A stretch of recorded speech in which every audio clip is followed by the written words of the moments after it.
특검 얘기 뭐 안 할 수가 없어요. 계속 이야기가 나오고 있고 김건희 씨를 단 한 차례 소환 후에 바로 이게 좀 예상이 엇갈렸는데, 그러니까 좀 몇 번 더 소환을 하고 조사를 한 다음에 구속영장이 칠 것이다. 뭐 약간 이런 이야기가 나왔었는데 바로 구속영장 청구했습니다. 혐의 부인과 증거인멸에 우려가 있다. 뭐 이런 아무래도 의미가 있겠죠. 여기에 대해서 어떻게 보시는지. 증거인멸에 우려가 있는 겁니까 확실히? 어제 그저께 조사받고 난 이후에 양쪽이 다 만족해하는 메시지가 나왔어요. 네. 특검 쪽에서는 준비한 그 질문을 다 소화했다고 얘기했고, 또 김건희 씨 쪽에서는 특별히 배려를 많이 받아서 좋았다. 그래서 할 말을 다 했다. 그래서 양쪽이 다 좋게 얘기를 하길래 이러면 뭐지? 라고 했는데 어제 이제 검찰이 기소했잖아요. 그렇다는 것은 구속영장을 청구한 건 결국은 검찰이 이 만들어놨던 어떤 빌드업에 김건희 씨 측이 말린 거 아닌가 이렇게 볼 수 있을 것 같아요. 근데 그게 뭐냐하면 몇 가지 우리가 이제 알고 있는 사안들, 특히 목걸이라든지 이런 것들에 대해서 이미 검찰이 확보하고 있는 증거, 그다음에 증언, 뭐 이런 자료들이 있음에도 불구하고 김건희 측에서 얘기한 것들이 사실상 다 다른 얘기더라. 근데 그게 거짓말에 가깝다. 특히 예를 들면은 그 반크리프 목걸이 그거 김건희 씨가 자기가 한 15년 전에 홍콩에서 한 200만 원 주고 모조품을 산 거다. 2010년이었죠. 그렇죠. 그러니까 그럼 2010년이에요. 그런데 특검에서 반클리프 측에다가 조사를 해보니까 그 목걸이는 2015년 11월 달에 첫 출시가 됐다. 이렇게 얘기가 나왔어요. 그럼 안 맞는 거잖아요. 그럼 반클리프 쪽에서 그 홍콩에서 그 모조품이라고 했던 걸 보고선 베낀 건가요?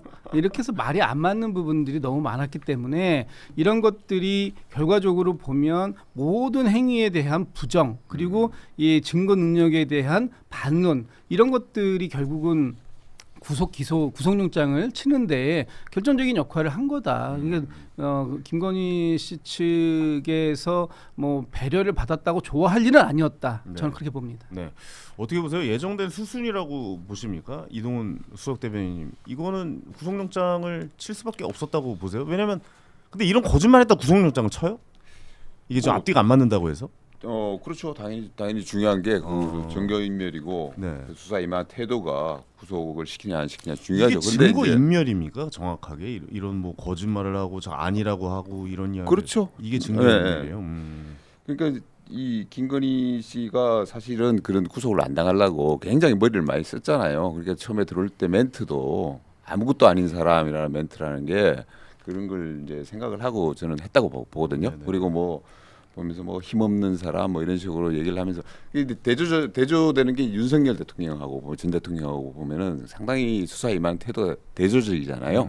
그래서 김건희 씨 같은 경우에는 어떻게든 자기는 아무것도 아니고 자기는 잘 모르고 있고 이런 식으로 해서 좀 몸을 낮춰가면서 구속만은 피하겠다라고 이제 생각을 했는데 네. 사실은 따지고 보면은 제가 봤을 때는 그래요. 제가 봤을 때는 윤석열 대통령과 김건희 여사의 관계를 놓고 보면은 윤석열 대통령을 그동안 조정을 해왔던 사람은 어떻게 보면 김건희 여사거든요. 김건희 여사가 몸통이고 실질적인 힘을 쓰고 있었다. 그 사실은 어떻게 보면 제가 증인이죠. 제가 첫 번째 이제 대변인 하셨잖아요. 그렇죠. 예. 제가 이제 처음에 그 얘기 좀 해주세요. 아크로비스타 처음 방문했을 때 제가 뭐 네네네. 다른 방송에 나와서 이런 얘기 하고 했는데 첫 인상 자체가 부부의 인상, 두 사람의 인상 자체가 네네.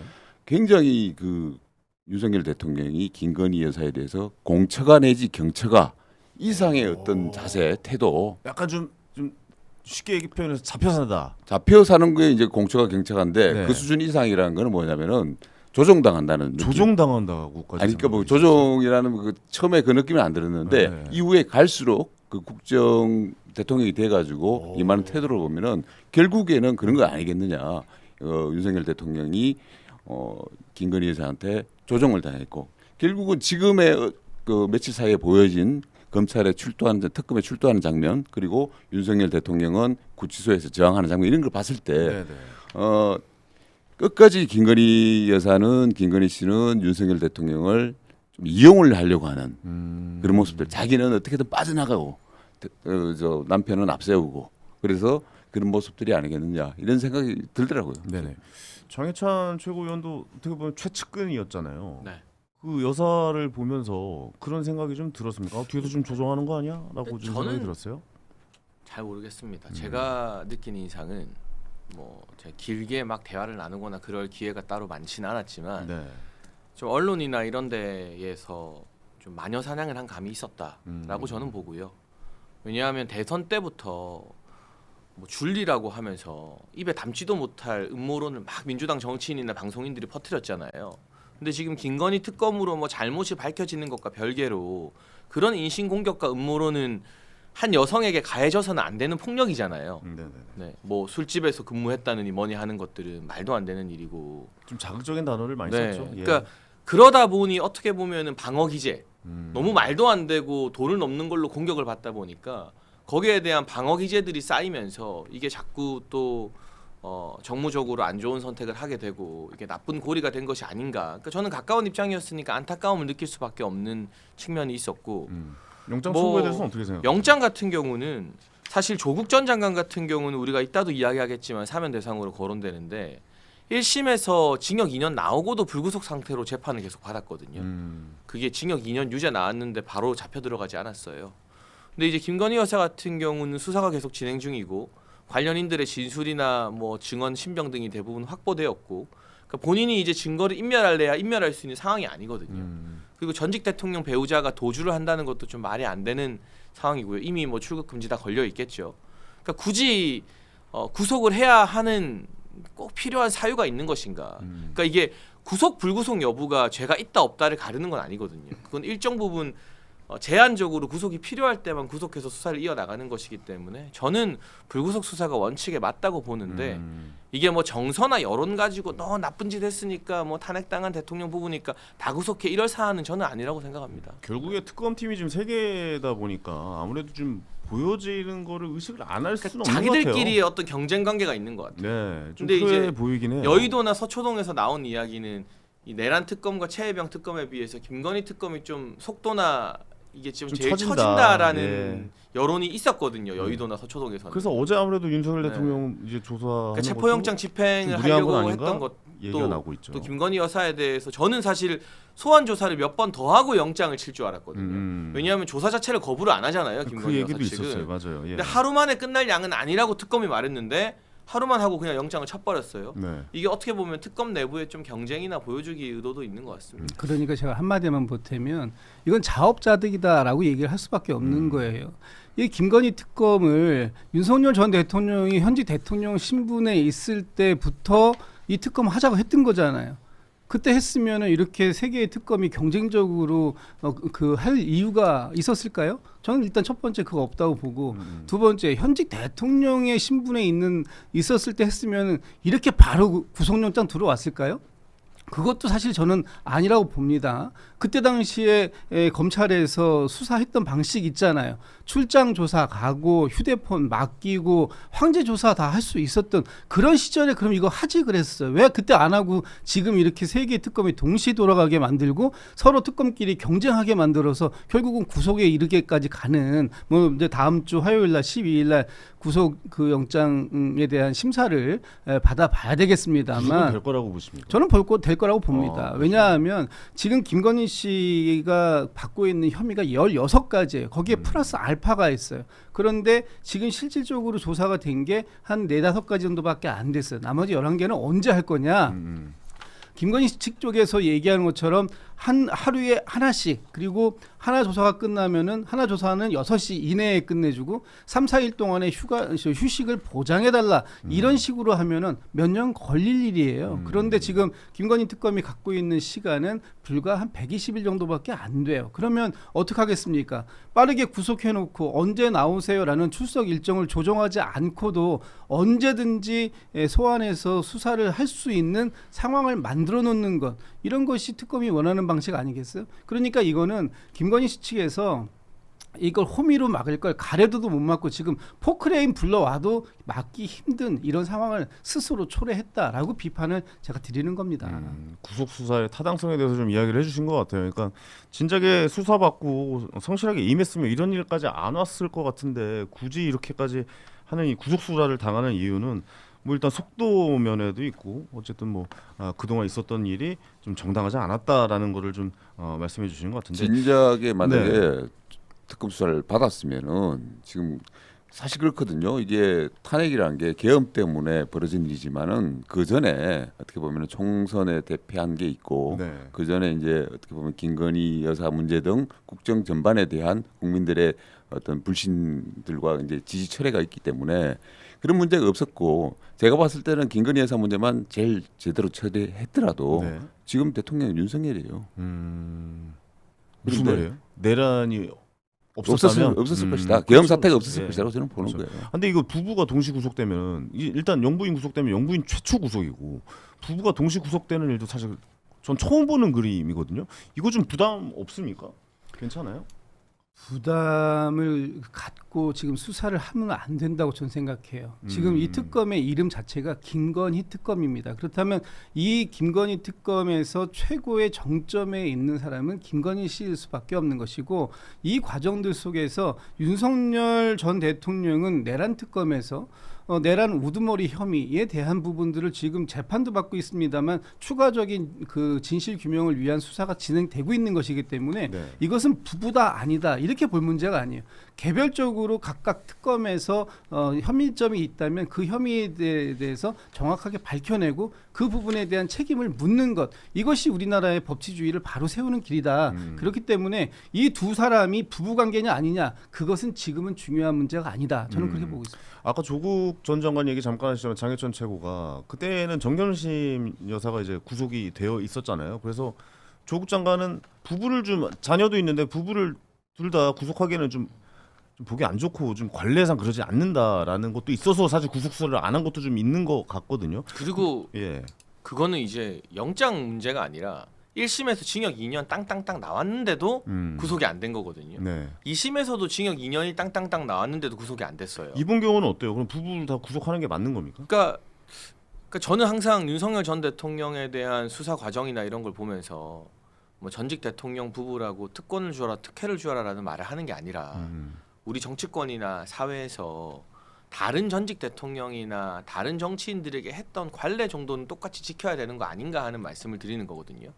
더 잘해줄 필요도 당연히 없지만 근데 다른 대통령은 내란을 한 적은 없잖아요. 그러니까 이제 그게 형이 중하다는 게 민주당에 계신 분들이 그렇죠. 주로 하는 이야기인데 어쨌든 우리 대한민국 법원에서 유죄가 확정되기 전에는 모두가 무죄 추정의 원칙 아래에서 살아가는 것이고 수사받는 과정이나 재판받는 과정에서 아니 근데 이건 헌법재판소에서 판결이 나왔던 내란 혐의가 헌재에서 예. 내란 여부를 다루지는 않았죠. 헌재는 그 행정심판이기 때문에 네네. 탄핵 여부를 다루는 거고요. 그러니까 헌법상 내란이 될지 안 될지는 형사재판에서 나와야 결론이 나는 거지 지금 확정된 사안은 아닙니다. 그건. 네네. 법리적으로 아뭐 그건 맞죠. 정치적인 게 아니라 예, 예. 법리적으로. 네. 그러면 그 확정이 나오기 전까지는 어느 정도 예우는 있어야 된다. 그러니까 그 예우가 예. 다른 사람보다 더 잘해줘 이게 아니라 그러니까 문재인 전 대통령 부부 같은 경우를 보면 지금 사위 뇌물죄로 기소가 되었는데 네. 문재인 전 대통령이나 김정숙 여사가 검찰의 소환 조사 여부를 다 무시하고 한 번도 조사를 못했거든요.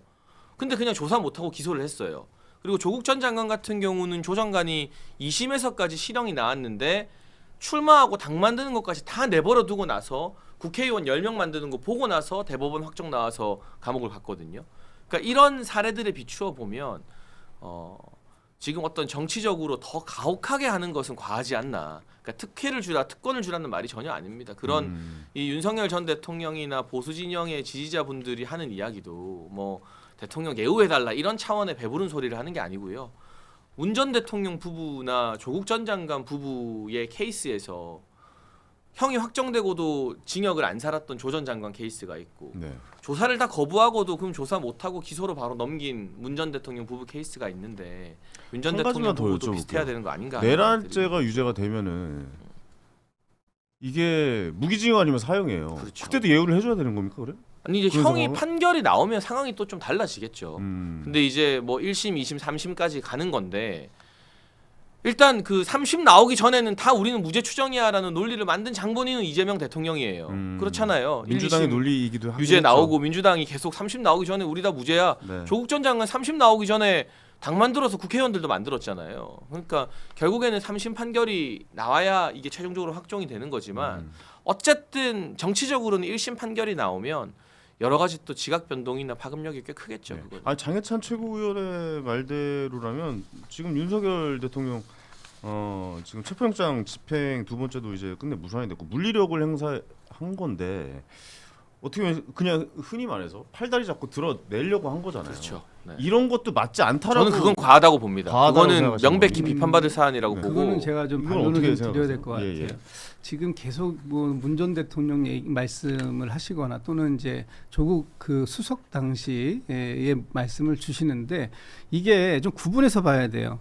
수사를 진행하는 동안하고 또 재판을 받는 건 다르게 판단이 돼야 됩니다. 지금 이 윤석열 전 대통령이나 김건희 씨 같은 경우에는 수사를 받고 있는 중이에요. 특히 윤석열 전 대통령은 재판도 받고 있습니다만 재판도 안 나가고 있어요. 네. 그런데 뭐 지금 뭐 휴전기니까 그렇다 치고 수사는 적극적으로 임해야 되는 거 아닙니까? 본인이 국민들께 하신 말씀이 있잖아요. 수사에 적극적으로 협조하겠다. 그런데 협조하지 않고 있어요.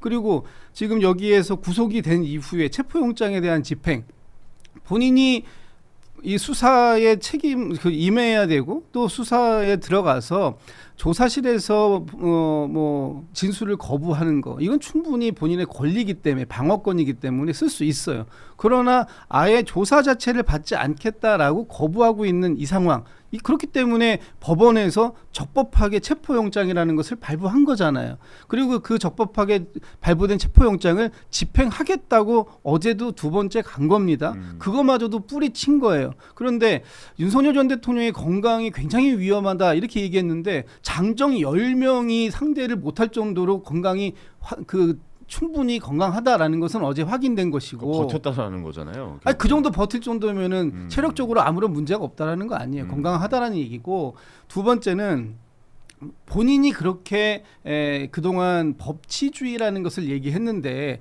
법원에서 발부한 정상적인 그 영장 집행에 협조하지 않는 모습 그러다 보니까 다른 죄소자들이 그럼 나도 안 가겠다.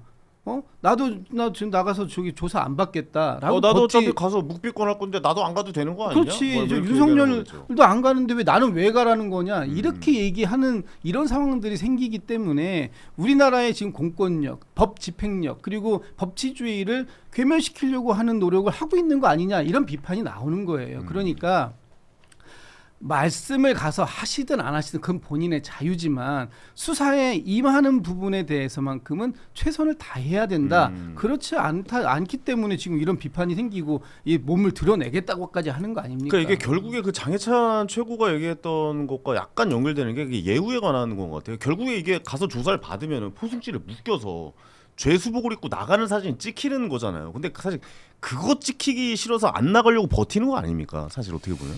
저는 뭐 대체적으로 우리 김 대변인 말씀하신 취지에 공감하고요. 네. 그거는 뭐 대통령이 윤석열 대통령이 정말 그거는 이쯤 되면은 나가줘야 돼요. 나가가지고 예, 그래서 사진도 찍히고 그래야 된다. 그래야죠. 그런데 지금 저는 그 윤석열 전 대통령 같은 경우에는 지금 보면은 내란 혐의를 받고 있기 때문에 하위 무기징역이에요. 네네. 무기징역. 그렇기 때문에 사실은 형량을 다툴 뭐 여지도 없고 그렇기 때문에 정치적으로 정말 한번 이렇게 이런 식으로 모습을 보여가지고 승부수를 띄우는 거 아닌가라는 생각이 들어요. 그래서 계속 끝까지 이제 그런 모습 버티면서 자기가 피해자인 척 코스프레하고 이런 모습들을 보이는 거 아닌가 생각이 들고 그래서 저 특검이 조금 더 영리하게 이쯤 되면은 특검에서 더 무리수를 더 가지고 구인을 하려고 할 생각을 하지 말고 네. 지금 정도 되면은 좀 접는 게 오히려 정치적으로 윤석열 전 대통령의 어떤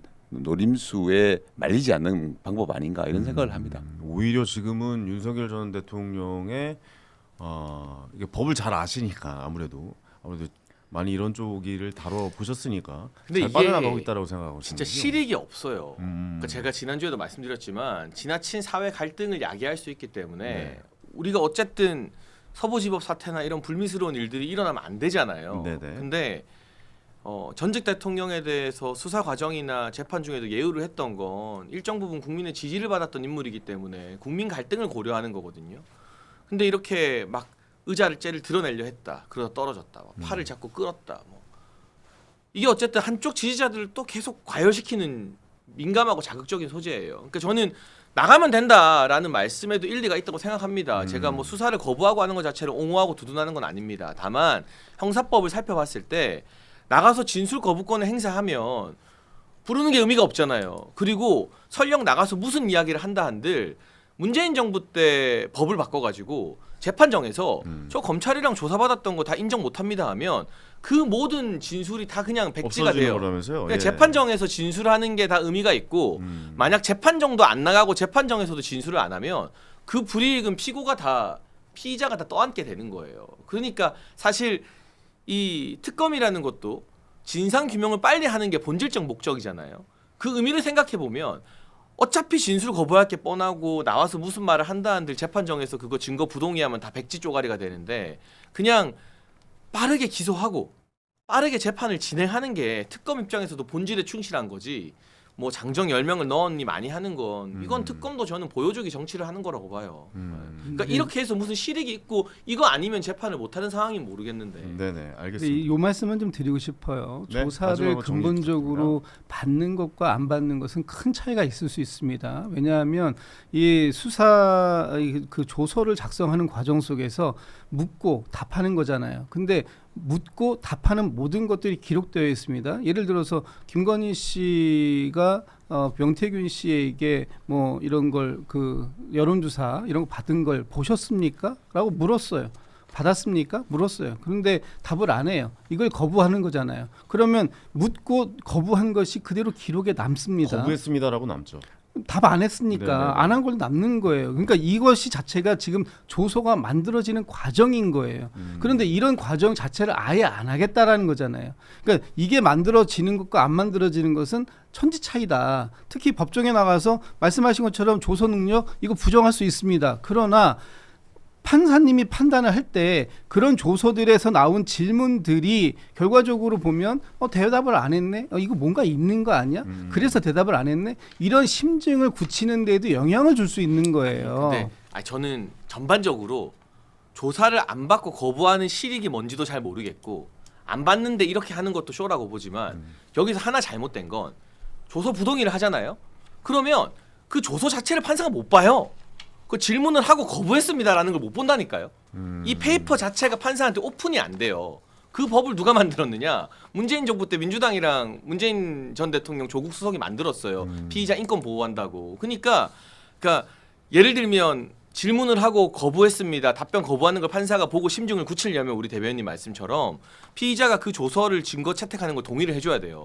동의 안 하면 아예 이 열람 자체가 안 돼요. 이거는 그 제가 내용을 검사만 볼 수 있는 거군요. 판사는 못 네, 보고. 아예 그리고 그 내용을 재판에 쓰지를 못해요. 검사가 그래서 작성한 거. 굳이 그러니까, 나가서 그러니까 이게 할 필요가 형사법적으로는 아무 의미가 없다. 네. 한번 해봤는데 안 해? 네, 네. 그러면 조사를 거부했다는 건 판사한테 보고할 수 있죠. 근데 그러니까 약간 빨리 좀- 재판을 진행하는 게 맞다는 거죠. 좀 그냥. 걱정하는 건 그런 것 같아요. 그러니까 법의 진행 상황이란 게 있는데 자꾸 대통령, 그러니까 전 대통령이나 되는 사람이 법의 이 진행 과정과 법적 안정성이나 이런 측면에서 자꾸 거부를 하니까 이런 거는 또 다른 사람 보기에도 좀 맞지 않는 것 같다라고 생각 좀 하시는 것 같습니다. 그러니까 원론적으로는 네. 저는 뭐 김준욱 대변인이랑 입장이 다른 게 아니고요. 그냥 다른 실리적 것 같은데? 관점에서 아니 실용적 관점에서 이게 무슨 실익이 있냐? 네. 빨리 재판하고 진상 규명하는 게 맞는 거 아니냐는 말씀이고 네. 원론적으로는 조사에 출석해서 진술 거부권을 행사하는 게 맞죠. 네. 네, 그게 더 저는 나은 방법이라고 생각합니다. 네, 네. 대통령 측 입장에서도. 근데 근데요. 예. 근데 거부를 하면 굳이 이거를 막 실랑이에서 막 이렇게 하는 게 사회 갈등만 양산시키지 아니, 실익이 이거는 없다라는 사실 거죠. 근데 너무 보이는 게 뭐냐면 특검이 보여준 게 없으니까 특검에서 뭐라도 해야 될 거 아니에요. 그렇기 때문에 그리고 사진이라도 찍히려고 끌고 가가지고 그러니까 그거는 그런 이미 걸 특검이 보여주기 정치적 위한 계산을 하는 거죠. 특검은 그 특검도 정치적으로 할 수밖에 없는 거지. 그러면 사실. 안 되지. 정치적인 아니, 속이 있어도 아닌 척이라도 해야지. 아니 왜냐면 지금 특검은. 양 특검이 3개인데 지금 사실 김건희 특검만 니네 지금 뭐 하는 거야라고 얘기가 나오면 그 사람들도 쫄리죠. 사실 솔직히 우리가 유튜브니까 까놓고 얘기해서 그렇기 때문에 그런 거 보여주려고 하는 거 아닙니까 지금. 좀 이따 특검 대변인으로 취직하시겠는데 이러다가. 아니 근데 그렇기 지금 때문에 이제 얘기하는 약간 거다라고. 오해가 있으실 것 예. 같아가지고 사실관계 제가 하나만 좀 잡고 가면 제가 특검에서 나온 사람은 아닙니다만 특검에서 1차 소환할 때 이렇게 얘기했어요. 대통령을 체포해 올 때, 그러니까 그 체포해 왔을 때 1층에서 그 포토라인에 세우지 않겠다. 지하 주차장으로 바로 들어가서 조사실로 바로 들어갈 수 있게 언론에 공개하지 않겠다라는 얘기도 했어요. 그럼에도 불구하고 안 나왔기 때문에 전 더 큰 문제가 있다고 보는 거예요. 지금 자꾸 특검이 뭔가 대통령을 망신 주려고 하고 그리고 뭔가 언론에 계속 뭔가를 공개하려고 하는데 그것에 협조하지 않기 때문에 지금 이렇게 강공을 하는 거냐 이런 식으로 오해하면 안 된다. 아, 이건 특검도 오해다. 예 그렇습니다. 특검도 네네네. 지금 구치소에서 예를 들어 체포가 성공했다고 치고 결국 우리가 볼 수 있는 장면은요.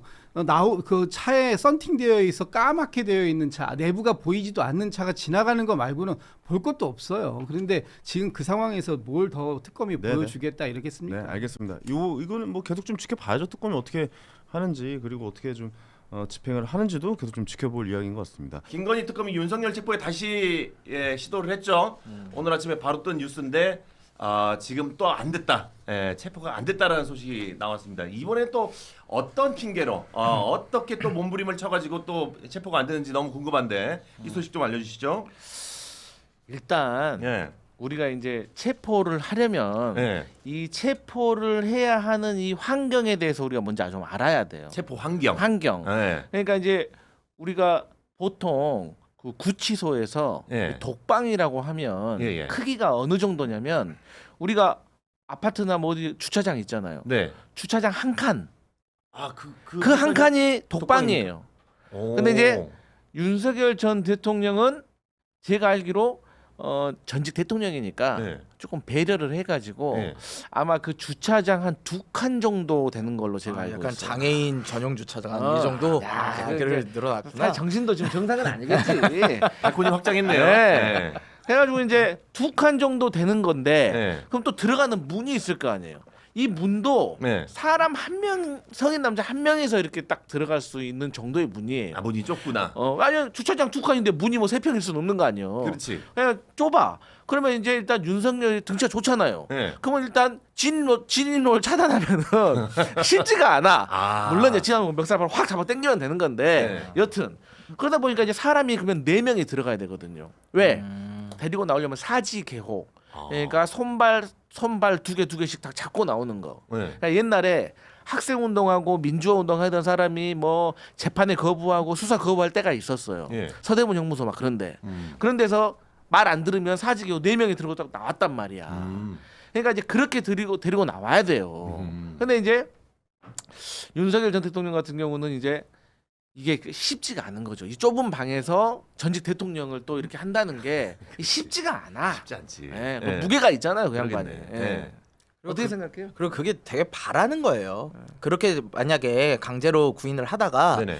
본인이 다치기라도 하면 나 이거 다쳤다 네. 이렇게 해가지고 국민들한테 동정표라든가 아이 그래도 이건 너무한 거 아니냐 이런 거를 원하고 있는 거예요. 그러니까 그걸 아니까 이쪽에서도 그렇게 강제적으로 구인하기가 어려운 부분이 있는 거죠. 네. 원하는 걸 해줄 이유가 없으니까. 근데 이제 그런 것들은 사실은 본인의 체면이나 이런 건 사실 다 내려놨다고 봐야죠. 아니 뭐 전직 대통령이라는 사람이 국격을 생각해야 된다고 재판할 때도 머리 딱 해가지고 보내줄 정도로 그렇게 하던 사람이 이제 체포영장 나온다니까 속옷만 입고 바닥에 누워 있는다 이게 말이 됩니까? 그러니까 이런 것들이 저는 너무나 좀 부끄럽고 왜 죄는 저 사람들이 지었는데 국민들이 더 부끄러워야 되는 이런 상황인지 참 안타까운 부분이 있어요. 그러니까 이런 뉴스가 나오면 사실은 이제 우리나라 사람들만 좀 알고 있고 이런 거는 좀 저기 해외로 안 나갔으면 좋겠다라는 생각이 좀 들어요. 예. 그럼 뭐 인터넷을 끊어야지.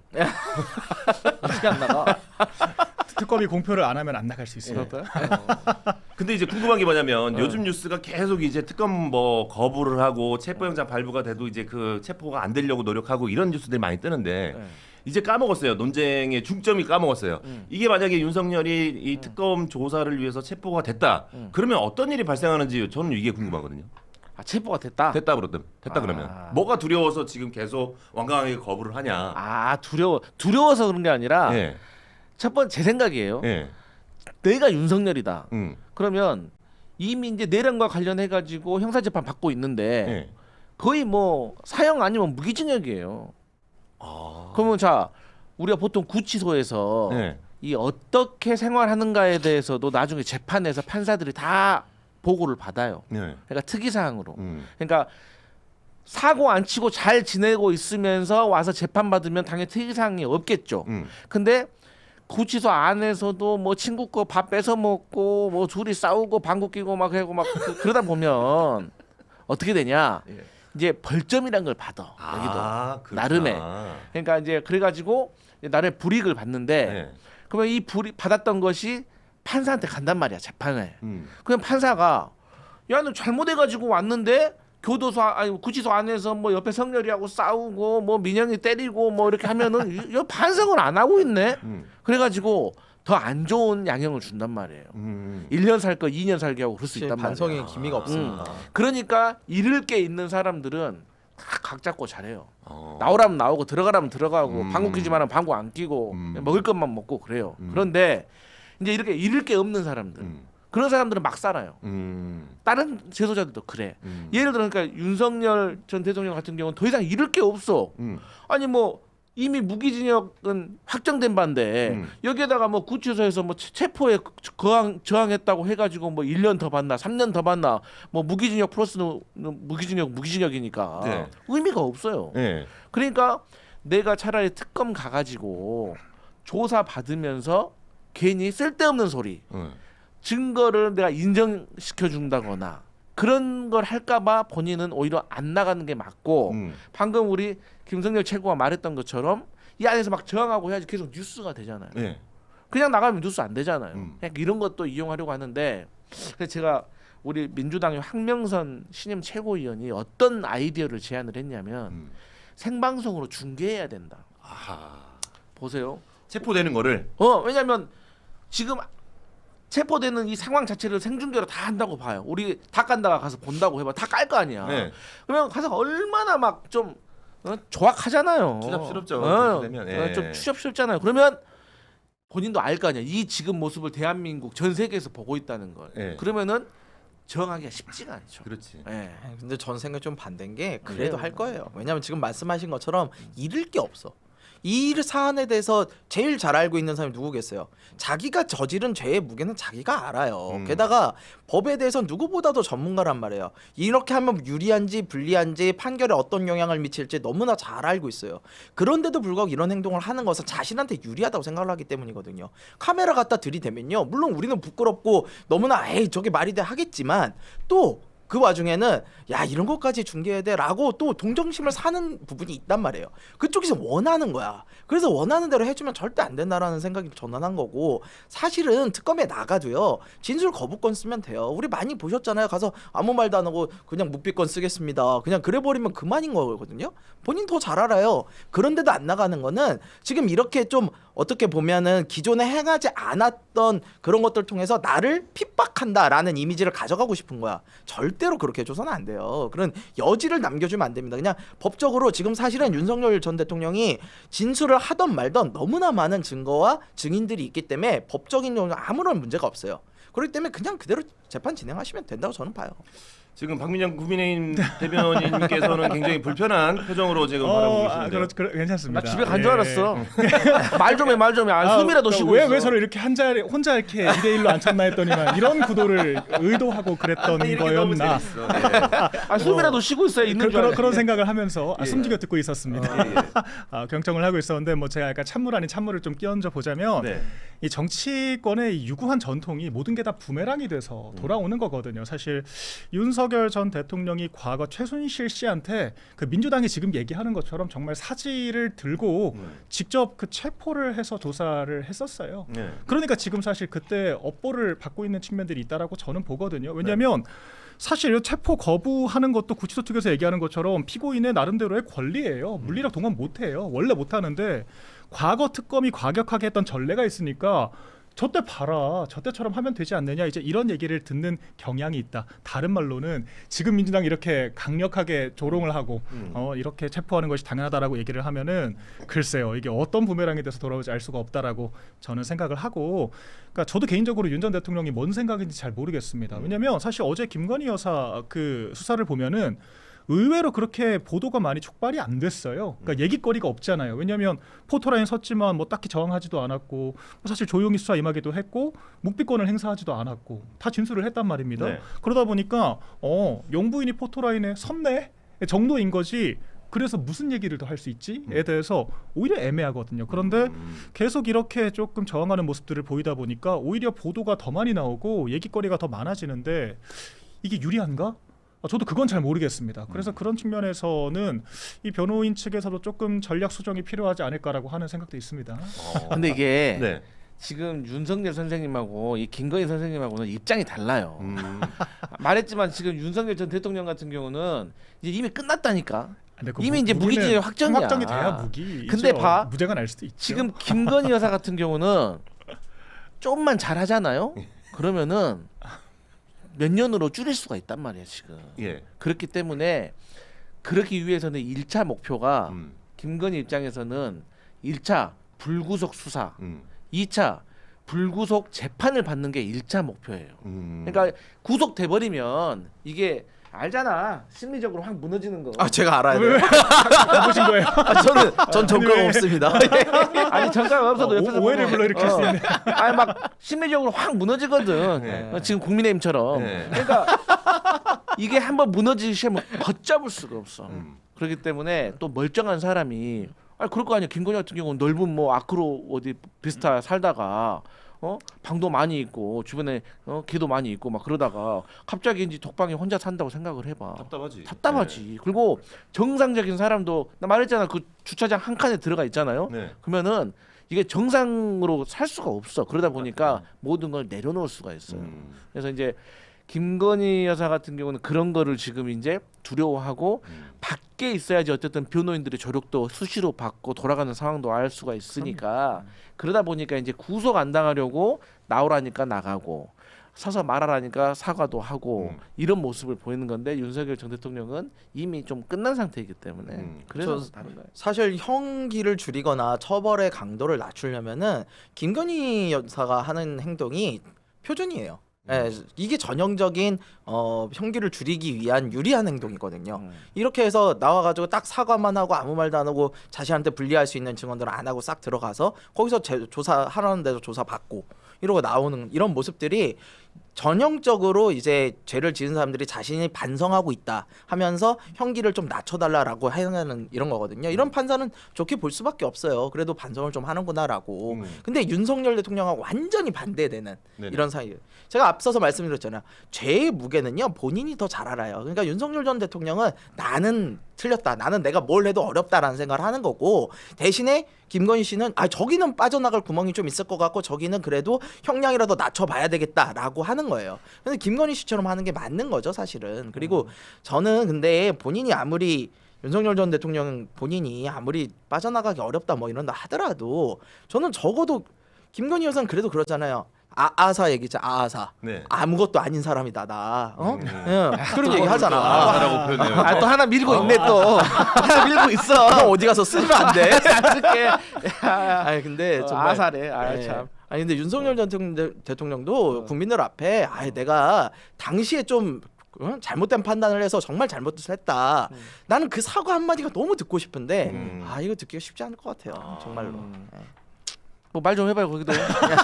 근데 이게 반대로 볼 수도 있어요. 특검에게 좀 역풍이 될 수도 있다라고 저는 생각해요. 왜냐하면 사실 이번에 저도 역풍 그 속옷 얘기한 거에 대해서 심지어는 윤 전 대통령에 대해서 조금 비호감도가 있고 비토가 있던 기자, 특히 법조 기자들도 이건 좀 아니다. 그러니까 오죽 아무리 그래도 어떻게 대통령에 대해서 피의사실 공표에도 범위가 있는 건데 여기까지 얘기하는 것은 심지어 그 자리에서 속옷 색깔 질문까지 나왔다는 거잖아요. 무슨 종류냐. 모양도 물어봤대. 삼각인지 사각인지. 이거는 좀 넘어가는 거 아니냐. 그러니까 그런 얘기가 나오는 것이고 그리고 이제 피고인의 방어권이라는 게 있지 않습니까? 그러니까 법원이 봤을 때도 아니 특검이 이렇게 무자비하게 수사를 하면 피고인이 어떻게 재판 준비를 하고 방어권 행사를 하겠냐라고 볼 수도 있어요. 그래서 좀 피고인도 그 특검 측도 피고인의 어떤 인권을 보장하면서 수사를 하는 것이 재판 진행에는 좋을 수가 있다. 바로 그게 윤석열 전 대통령이 노리는 수라고 저는 보는 거예요. 다치면 안 돼요. 그거에 대해서 그렇게 속옷 공개하고 막 사진 끌어내고 이런 것들이 어쨌거나 엄정한 법 집행임에도 불구하고 국민들 감정에는 어떤 분들은 그래도 저건 너무하네 이거를 불러오기 위한 수니까 그거에 특검이 넘어가면 안 됩니다. 근데 우리 알아야 되는 게 뭐 특검이 뭐 유니세프요? 어떻게 자비로울 수가 있어? 유니세프요? 어떻게 자비로울 수가 있냐고. 아니, 원래 무자비한 거예요. 아니, 자비를 바라는 게 무자비하다고 아니라니까. 검찰 개혁하자고 하는 거 아니에요. 근데 특검은 무자비하고 다르잖아. 검찰이랑 특검 둘 다 검사가 하는 건데 절대 자비를 피고인 베풀면 안 바뀌었다고- 돼. 자비는 아니야. 근데 상대방의 수에 넘어가지 말자는 거지. 근데 사실 이제 이 정도로 이제 전 대통령을 이제 체포하려고 시도를 했는데 네. 만약에 이 정도로 완강히 거부를 한다. 네. 그럼 사실 특검 입장에서도 그래 여기까지 합시다. 네. 아유 저희도 이제 더 이상 못 해먹겠습니다. 내란 특검 하고 그렇겠죠. 포기할 법한데 네. 이거를 계속 이렇게 체포를 시도하려고 하는 이 이유가 참 이게 좀 안타까워요. 법 앞에 평등. 법 앞에 예, 평등하기 너나 위해서. 나나 똑같은 놈. 예. 예. 그거 똑같은 거예요, 사실 그냥. 명분은 특검에 있죠. 명분은 그래서 있어요. 저는 이건 좀 달리 보는 것이 네. 내란 특검이 사실 훨씬 더 강도가 높고 혐의가 커요. 그런데도 맞아요. 내란 특검은 그냥 수사 없이 기소를 했단 말입니다. 네. 그런데 김건희 특검은 공천 개입이에요. 그러니까 네. 문제라면 문제지만 내란죄나 직권남용이나 뭐 외환 이런 거에 비해서는 훨씬 층위가 낮습니다. 그런데 왜 이런 무리수를 두느냐? 그렇지. 사실 김건희 특검이 취재하는 기자들 말을 들어보면 김건희 특검이 주도하는 그 특검보가 판사 출신이에요. 아. 그래서 이 수사를 잘 모른다라고 하는 평가들이 있습니다. 그래서 원래 특검 출범 초기에 특검들끼리도 경쟁을 하잖아요. 네. 이거 500억 들인 특검이거든요. 공짜가 아닙니다. 그렇기 때문에 실적을 내야 되는데 야 내란 특검 조은석 특검은 막 실적 내고 막 기사 빵빵 터지고 막 그 관계자들 불러가지고 진술 받고 하는데 김건희 특검 너네 뭐하니? 아. 이런 평가가 있었던 거예요. 근데 이제 김건희 특검 같은 경우에는 기자들이 물어봐도 특검은 원래 피의 사실 공표가 핵심이거든요. 막 알려줘야 돼요. 그런데 안 알려줍니다. 뭐라 그러냐면 그거는 수사가 진행 중인 상황이라 이런 식으로 얘기를 한다는 거예요. 선생님처럼. 그러니까 네네. 이제 김건희 특검이 기사 낼 것도 없다. 네. 변종만 쓴다.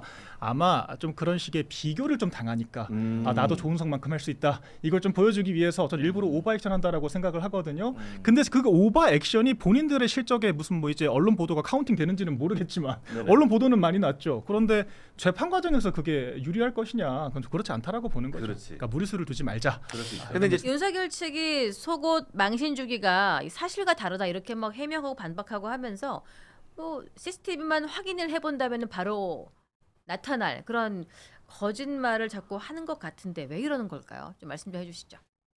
우선 뭐 논리적 정합성이 없죠. 뭐 더워가지고 그랬다. 뭐 무슨 냉온 동물인가? 뭐 그 생각이 참 변온동물. 많아지. 변온 동물인가? 아니 냉탕과 온탕 버터 왔다 갔다 네, 하니까. 그렇죠. 네. 네.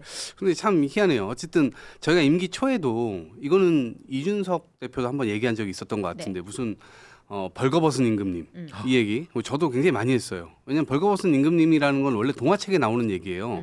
그 참모들에게 계속해서 끌려다니고 옷이 각하 옷이 너무 예쁘십니다. 계속 이 얘기를 하다가 결국에는 빨가벗고 대중들 앞에 나가는 거 아니에요? 네. 근데 저는 동화 속의 이야기가 이게 현실화될 줄은 몰랐죠. 아 벌거벗은 임금님의 그 어떤 쉐입하고도 비슷한 예, 완전히 느낌이죠. 현실. 완전 딱 그 스타일이구나. 그러니까 스스로 이렇게 진짜로 옷을 벗을 줄을 몰랐고 아하, 예. 그런 상황인데 정말 이 얘기를 듣는 국민들, 그러니까 저는 굉장히 수치스러웠어요. 네. 그러니까 이렇게까지 보통 사람이 걸렸다 싶으면 어디까지 망가질지를 보통 정해요. 네. 네, 근데 여기까지는 망가지면 안 되지. 요 선은 내가 지켜야지.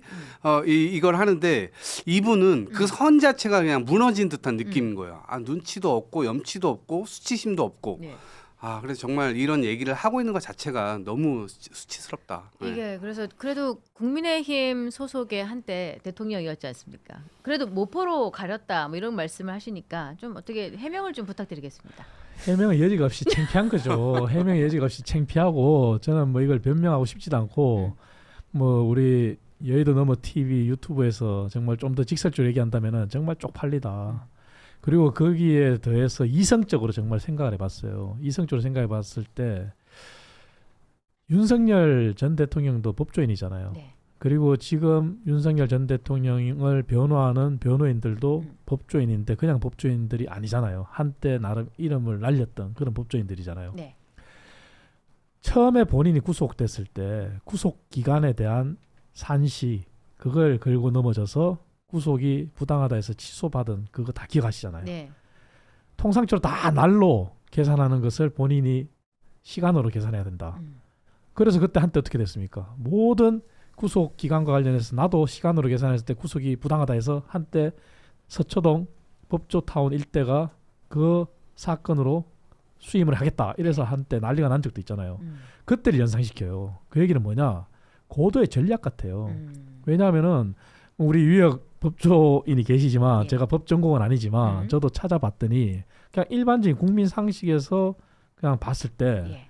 형의 집행 및 처우자의 개선에 관한 법률을 보면은 교도관이 할 수 있는 몇 가지 전제 조건이 있잖아요. 네. 강제력을 구사할 때 그게 어떤 수감자가 도주하거나 자살, 자해 등등등이 있는데 네. 거기에 두 조항이 눈에 띄더라고요. 하나가 위력으로 직무를 방해할 때, 그리고 또 하나는 교도소의 안전이나 질서를 위해할 때, 네. 그때 강압적인 물리력을 행사할 수 있는데, 근데 윤석열 전 대통령이 속옷 차림이 있었다. 네. 그리고 법조인들이 법적으로 앞으로 만약에 몸에 손대면은 조치를 하겠다.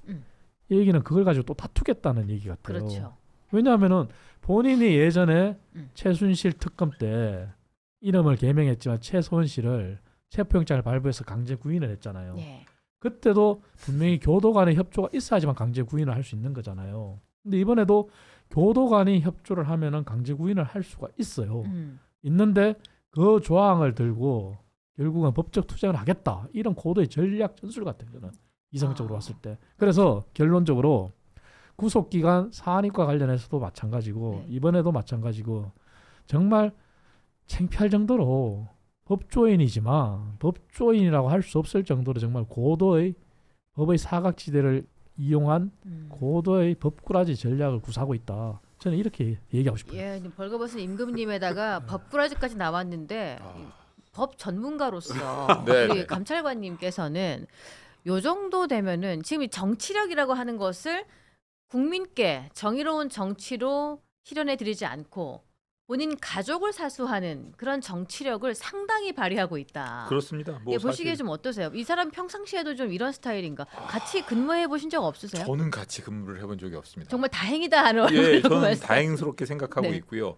그 뭐 이렇게 말씀드린다면 그렇지만 밥 한 끼 같이 먹어본 적이 없다는 게 이렇게 다행스럽게 느껴질 줄은 몰랐습니다. 예. 사실 뭐 옛날에 뭐 누구나 그렇듯이 뭐 이렇게 뭐 잘 나가던 시절에는 어떤 사람들은 뭐 윤석열한테 뭐 문자를 받았네, 윤석열 씨 뭐 전화번호를 아네, 뭐 이런 걸 가지고 자랑하던 시절도 있었는데 저는 이렇게 이런 일까지 경험하고 나서 보니까 네. 이렇게 잘 모르고 지냈던 게 너무 다행이라는 생각이 들고요.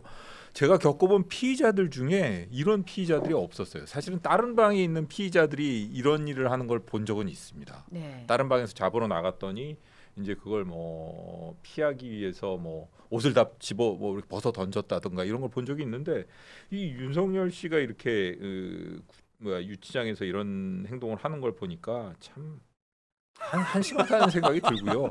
이 검사 출신이 아니겠습니까? 근데 검사 출신인데 법을 정말 잘 이해하고 있는 상태예요. 그렇습니다. 본인에게 맞게. 그렇습니다. 세팅을 그리고 하죠. 이제 그게 너무 망신스럽다고 이렇게 소문이 나니까 그걸 갖다 또 변호인들 측에서는 그걸 어떻게든 좀 수습하고 지워 담으려고 뭐 너리 더워서 옷이 벗었네 뭐 그걸 갖다 특검에서 뭐 본인을 갖다 너무 그렇게 뭐 인격적으로 모독을 하고 있네 이런 얘기를 하고 있는데 사실 아까 말씀하신 것처럼 네. CCTV 한번 딱 틀어보면 그냥 나오거든요. 이 독거 수용실에는 CCTV가 다 설치돼 있습니다. 그러니까 그 보존 기간도 있기 때문에 그거를 틀어보면은 그 안에서 이 사람이 언제 옷을 벗어가지고 언제 다시 옷을 입었는지 이런 게 나오는 거고 사실 특검팀에서도 얘기 들어보면은 카메라 다 들고 들어갔다는 거 아닙니까? 그리고 언론에 난 거 보면은 그걸 들이대니까 왜 그 카메라 갖고 온 거냐? 그러니까 이 지금 현재 체포하는 모습을 모두 다 정확하게 남겨놓기 위해서 그런 것입니다라고 얘기를 했더니 뭐 그다음부터 완전히 누워가지고 이렇게 저항을 했다는 건데 그런 거 보면 이거는 좀 수치심이라든가 본인의 부끄러움을 느끼는 대뇌의 일부분이 약간 좀 마비된 거 아닌가. 그렇지 않고서는 그럼 법 전문가로서 이 정도 되면은 저희가 내란이기 때문에 내란범이기 때문에 네네. 뭐 사형 또는 무기징역이 가능하다라는 이야기를 뉴스 기사로는 많이 봤는데 네네네. 어느 정도 형이 좀 가능할까요? 일단 내란 행위 그 자체만 보더라도 법정형 그러니까 법에 규정돼 있는 형은 사형 무기죠. 네. 그러니까 보통 분들은 다 사형 아니면 무기를 기대하고 계실 겁니다. 근데 한 번 정도 장량 감강은 가능할 수도 있어요. 예. 그거 이제 윤석열 씨가 주장한 것처럼 그 잠깐 끝나지 않았느냐, 빨리 끝나지 않았고 피해 본 사람 별로 없지 않느냐 이런 식으로 주장을 하는 거. 그다음에 뭐 예를 들어 뭐 인명 살상의 결과까지 도달하지 않았으니까 그런 걸 정도로 감형할 수 있는데 뭐 감형에 동의 안 하시는 분들이 훨씬 많으리라고 보고 저는 사면 없이 징역 35년 이상이라면 저는 뭐 유기징역도 괜찮다고 생각합니다. 갑자기 사면이라 말씀하시니까 심장이 두근두근하고. 유기징역 35년이면은 무기징역이랑 비슷한 거 아유 저도 근데 분명히 유기징역이라고 말씀드렸어요. 징역 그러니까 유기징역 35년 예, 사면 없는. 예, 그렇습니다. 지금 이분이 연세가 어떻게 되셨죠? 아유 뭐 그건 저도 잘 예. 예. 그러니까 60년생이죠. 60년생. 60년생. 그렇습니까? 사면이란 말을 하니까 굉장히 분노에 차오르는 얼굴이 딱 되죠. 절대 사면하면 안 되고요. 얼굴이 울그락불그락. 저는 이분이 무슨 전략을 갖고 있다거나 그럴 것 같지는 않아요. 네. 그냥 약간 국민의힘 금쪽이 네. 그런 느낌이에요. 그냥 통제되지 않는 5살 아이와 같은 그런 느낌이고 자기 마음대로 예. 이 어쩌지 못하는 그 부모들 국민의힘 의원들이 대부분 그런 스타일이었죠. 통제하지도 못했고 그리고 또 하나 만에 하나 진짜 전략적이다라고 네. 느끼는 부분은 이분이 지금 말씀해 주신 대로 자기가 무기징역 또는 사형을 받는 것을 이미 직감을 한 상태입니다. 네. 뒤가 없어요. 그러니까 자범이나 깡패들이 하는 일도 아무렇게나 해도 되는 거예요. 왜냐하면 보통 사형수들도 통제가 안 된다고 하잖아요. 과거에 보면 그 한동훈 전 법무장관 시절에 갑자기 사형 그 관련된 뭐 기물들 점검해라.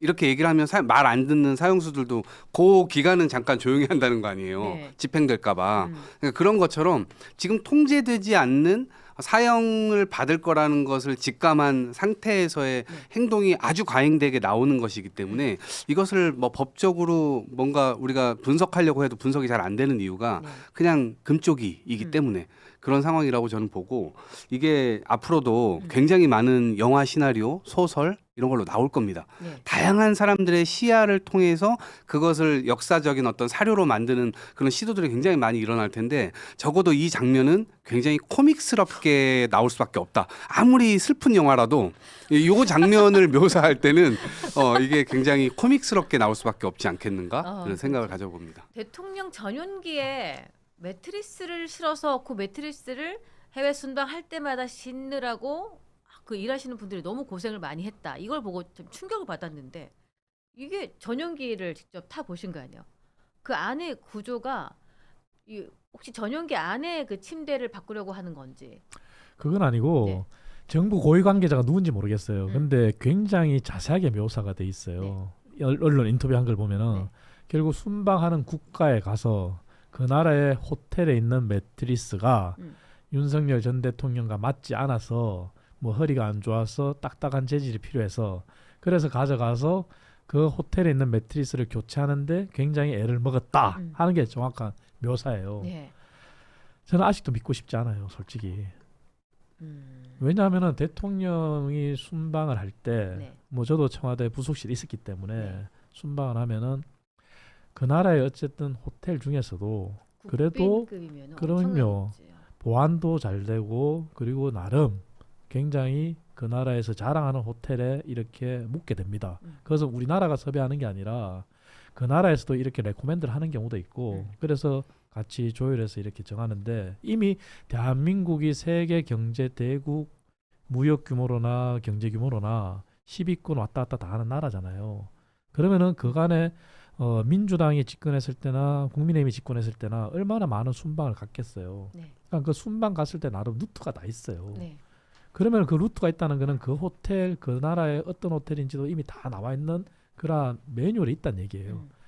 그런데 매트리스를 굳이 가져가서 교체를 하고 참 저는 아직도 믿고 싶지 않아요. 그게 좀 딱딱하다. 아직도 믿고 싶지 않아요.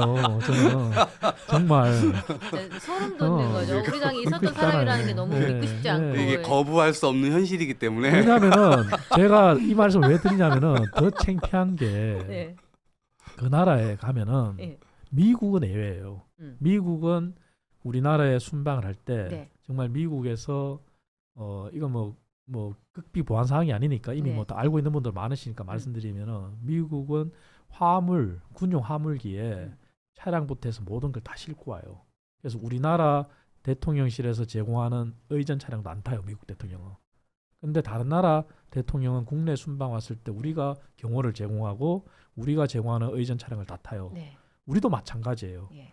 가면은 우리나라의 정말 수행원이라고 하는 측근 수행원들 말고 그 나라 수행원들이 경호를 합니다. 네. 그 경호 의전도 받아요. 그리고 그 나라에서 제공하는 차량도 다 의전을 받고 그러면 그렇게 교체하는 상황 자체가 외국 경호원들한테도 다 노출된다는 소리거든요.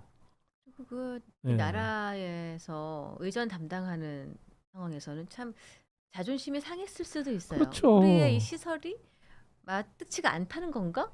그것도 있고 이게 그 이걸 나라 무시하는 경호원들이 건가? 뭐라고 생각했겠어요. 그러게요. 예, 침대를 들어 옮기니까. 예, 창피해요. 정말 저는 아직도 믿고 싶지 않아요. 정말 계속 믿고 싶지 않아요. 정말로. 왜냐하면은 그리고 거부할 수 없는. 정말 기괴하죠. 네. 대통령 전용기도 끔찍하죠, 아주. 뭐 우리가 영화에서 보고 다 했지만 미국의 에어포스 원도 예. 이미 구조나 이런 게 다 나왔지만 사실 뭐 대통령 전용기는 민주당 관계자들도 직권에 받게 돼서 할 거예요. 예. 하나의 집무실이에요. 집무실이자 전용기는 거기에 숙박을 또 해야 돼요. 네.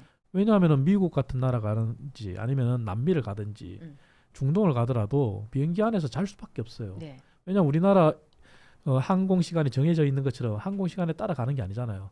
국내 스케줄과 해외 스케줄을 맞춰서 움직이기 때문에 1박 3일을 국빈 방문할 수도 있어요. 네. 그렇기 때문에 비행기 안에 자야 돼요. 그래서 비행기 안에서 침실이 있는 거하고는 다른 거거든요. 이거는 비행기 안에 침실을 놓기 위해서 가져간 게 아니라 해외 가서 그 나라 호텔에 있는 침실을 바꾸기 위해서 갖는 거잖아요.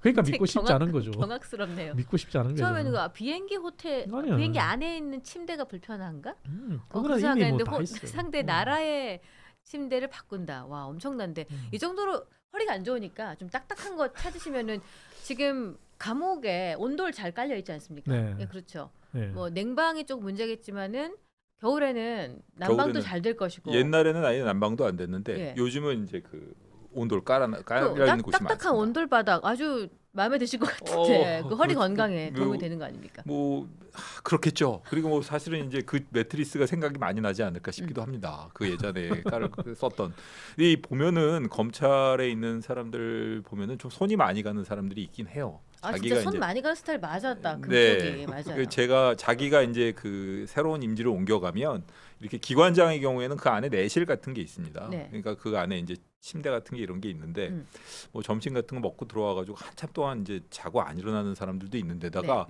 사무실을 옮기고 나면 꼭 보면은 자기가 원하는 집기 스타일로 바꾸기를 원한다던가 혹은 관사에 있는 그 침구라던가 뭐 이런 것도 새 걸로 교체해달라고 요구한다던가 좀 까다롭게 구는 사람들이 있어요. 아 이분이 그 총장 시절 또는 뭐 검사장 시절 그때도 네. 좀 이런 스타일이었나요?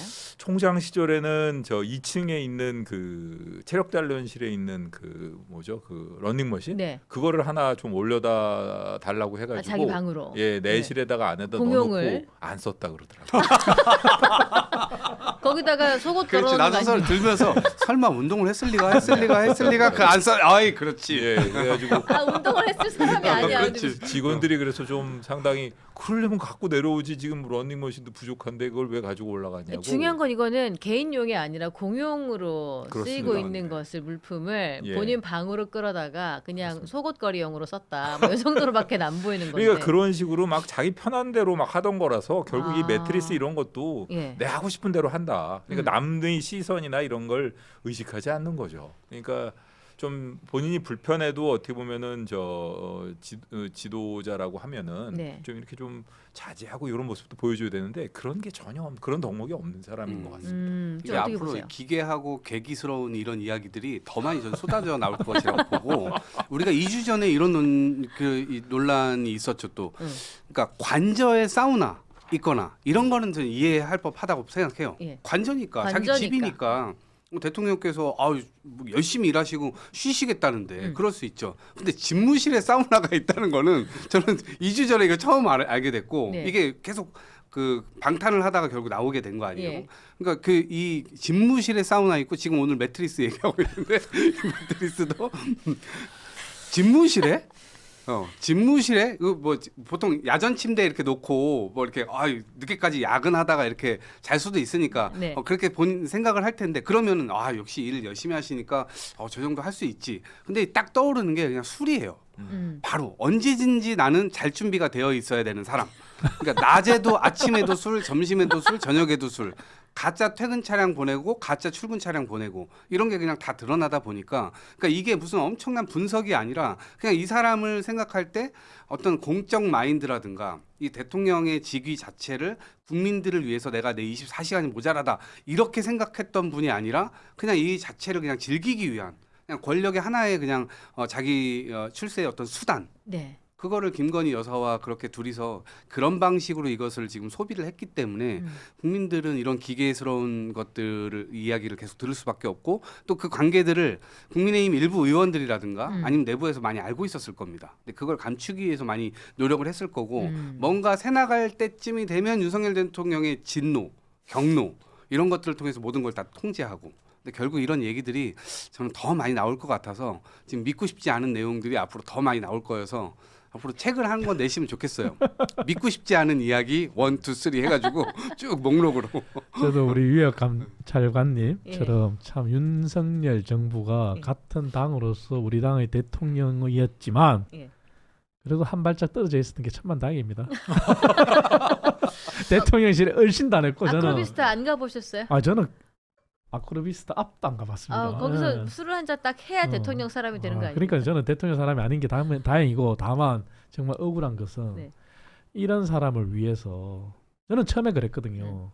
저도 당협위원장이었기 때문에 윤석열 전 대통령이 우리 당에 입당한다 했을 때 저는 사실 박근혜 전 대통령을 모셨던 사람으로서 박근혜 전 대통령이 공과 관은 있지만 윤석열 전 대통령 이거와는 비할 바가 안 되잖아요. 비할 수가 없잖아요. 그래서 박근혜 전 대통령과 최순실을 경제 공동체로 묶어서 그렇게 과할 정도로 했던 사람이 윤석열 전 대통령이잖아요. 그래서 저는 사실 내부에서 반대를 했었어요. 당시에. 그런데 이미 대세가 기울은 국회의원도 아닌 사람이 원내 당협위원장이 얘기하는데 그게 먹히겠어요? 그래서 어쩔 수 없이 또 우리 당의 또 대선 후보가 됐으니까 그래서 당의 정권 교체를 위해서 열심히 했던 게 지금은 정말 억울할 따름이에요. 이 정도로 공적 마인드가 없이 공과 사를 구분 못하는 사람이 그리고 대통령은 프레지던트잖아요. 근데 대통령직이라고 하는 게 프레지던시잖아요.